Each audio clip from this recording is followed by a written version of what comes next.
महंत नरेंद्र गिरी मौत का मामला में प्रयागराज में सीबीआई की खुसूसी टीम आज कई मकाम पर तहकीक कर रही है।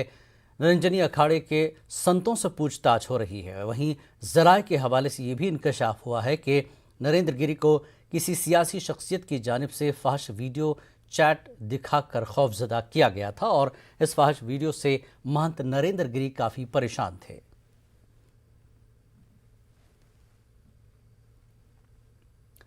मुल्क की कई रियासतों में तूफानी बारिश का दौर शुरू हो गया है। महकमा मौसमियात की रिपोर्ट के मुताबिक खलीज बंगाल में हवा के कम दबाव का सिलसिला बरकरार है। हवा का कम दबाव तूफान में तब्दील हो गया है। महकमा मौसमियात ने इसको गुलाब तूफान का नाम दिया है। तूफान गुलाब आज शाम तक खलीज बंगाल के साहिल गोपालपुर और कलिंगापट्टनम से टकराएगा। तूफान का मरकज कलिंगापट्टनम से 440 किलोमीटर दूरी पर है। तूफान की वजह से साहिली इलाकों में चलने वाली कई ट्रेनों को रद्द कर दिया गया है।